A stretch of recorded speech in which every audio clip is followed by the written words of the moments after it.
Don't often get wolf whistle, does it? Come on, you Spurs!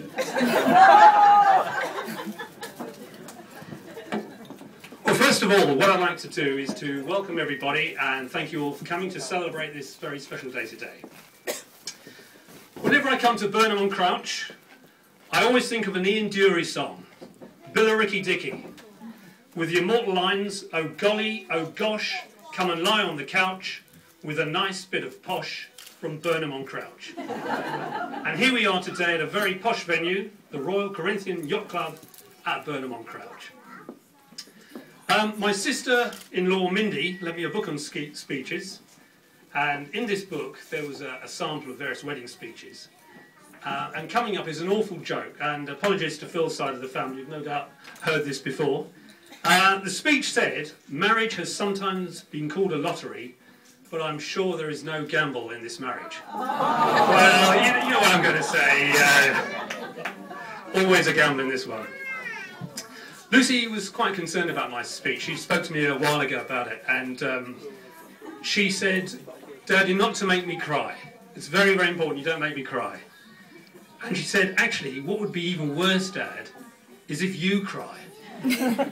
Now, I don't intend to cry, and I don't want to make Lucy cry, so instead I'd like to have a few laughs with you. So let's go through a few things about Lucy. You getting worried? Cry, Lucy, quickly. You know, when your kids are small, you always wonder how your kids are going to turn out. You really don't know. When Lucy was small, she liked singing. She sang songs like "Wheels on the Bus" and "Wind the Bobbin Up." Do you still sing those songs? She liked watching her videos of Fireman Sam and Postman Pat and Disney films. She used to read a lot. She used to change her clothes about 4 or 5 times a day. Always had a messy bedroom, bit of a hoarder, but always very loyal, although she could be a bit stubborn and stand her ground. Unlike our illustrious Prime Minister, we've never managed to leave any of our kids behind.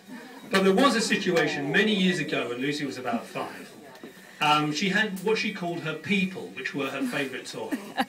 And these are like Playmobil little type of toys. And years ago, her mum and I took Lucy to Boulogne for the day, on a day trip to France. And Lucy took her people with her, and she played with her people during the lunch, and then left them on the windowsill in the restaurant. And the first we knew about it was on the way back when she said, "Where are my people?" And you know, I've always felt bad about that. And I remember at her 18th birthday, we gave her some people, and I still quite haven't got over it. So Pat's done a little bit of digging, and she's got some more people for her.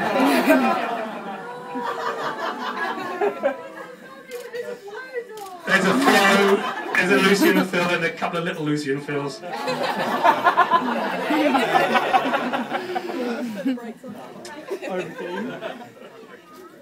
When Lucy was younger, she got involved in many things at school. She learned the violin and passed some exams in it and played in the school orchestra. She sang, she danced in a play and acted as Mrs. Lather in Mrs. Lather's Laundry. And as she got older, she got into music and movies and reading. But instead of changing her clothes every day, changing her clothes several times every day, she kept wearing the same clothes day after day after day. They were black Adidas zip-up top, black Adidas trousers. Her hero at the time was Sporty Spice. And I remember Lucy and Vicky when they were about 10 doing regular concerts for us as the Spice Girls, using their hairbrushes as the microphones. And we still got the videos, so you can't deny it. As Lucy got older, she used to come for the weekend with her Adidas holdall full of clothes. She wasn't the most enthusiastic cook, but I think after many weekends in Devon cooking, I'd probably put her off for life. She used to love shopping. She used to go to New Look and Tammy Girl, and I remember countless Saturdays standing in New Look wherever we were, where Lucy would try on just about every pair of jeans in her size, and then decide she didn't want any of them. But what she did do, which was a good thing, is she started to share my love of football. And there was only one team she could support.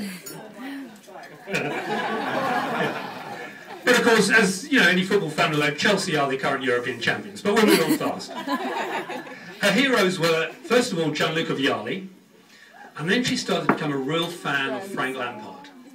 And she even had her own Chelsea shirt with Mrs. Lampard on it.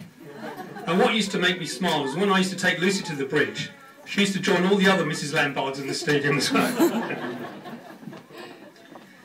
She did well at school. She got her GCSEs and A-levels, and she looked at going to uni, but decided not to go. And I think it was due to some bloke called Phil, who we'll come on to a bit later.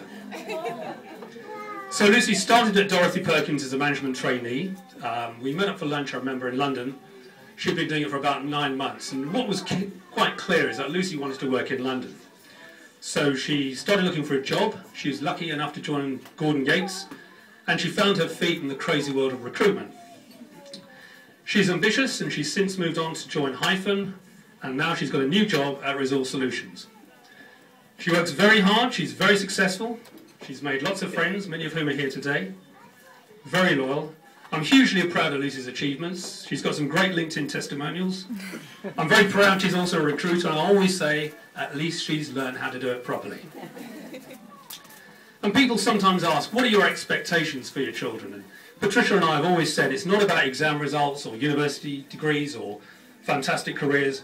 We just want our girls to follow their dreams and make the most of life and to be able to cope with whatever life throws at you. And Lucy certainly ticks all those boxes. What I'd like to do now is to have a little break from Lucy and talk about Phil. And I first became aware of Phil's existence, I think it was the summer of 2005. And Lucy had been on a camping holiday, and at that time I was responsible for the contract for a mobile phone.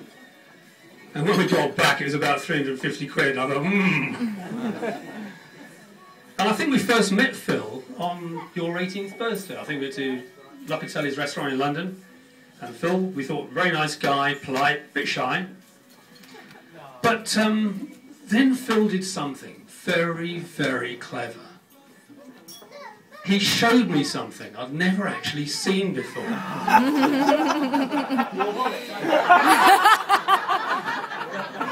Your wallet.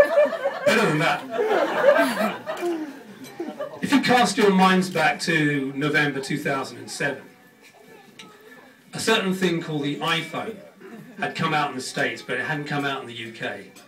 And Phil very cleverly bought an iPhone on eBay. And I remember sitting in the back of my car with Phil and Lucy and Patrick.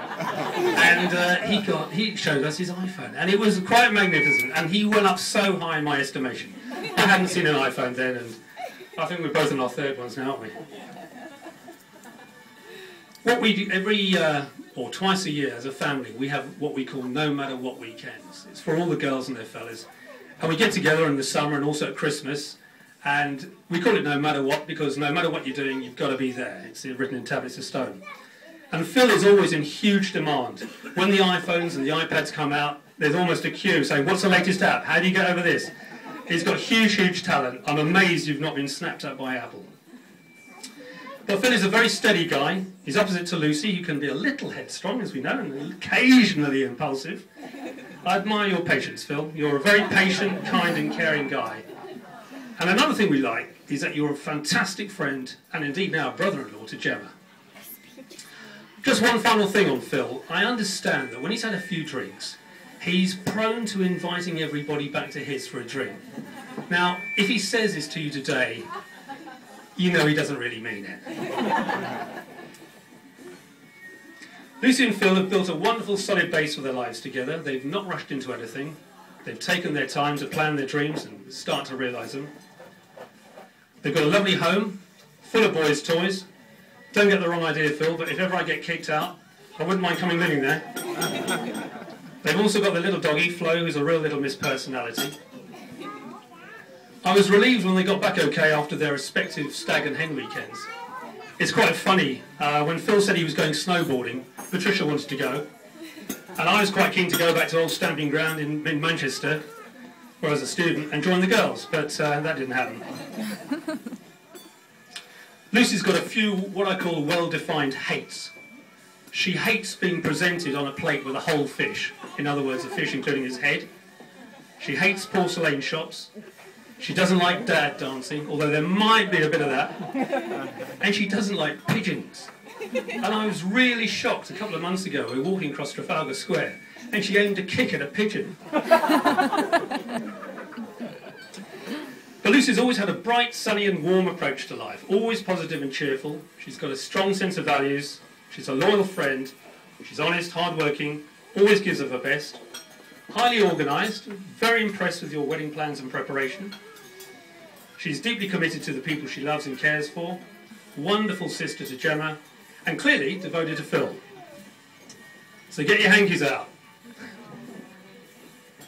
Now, Lucy, I watched you being born. I've seen you grow up into a child, a wonderful child, a fantastic adult. You're a lovely person. You've picked a fantastic guy. I wish you both every success. Ladies and gentlemen, will you stand up and join me, please, in a toast to Mr. and Mrs. Philip Gamble, Lucy and Phil.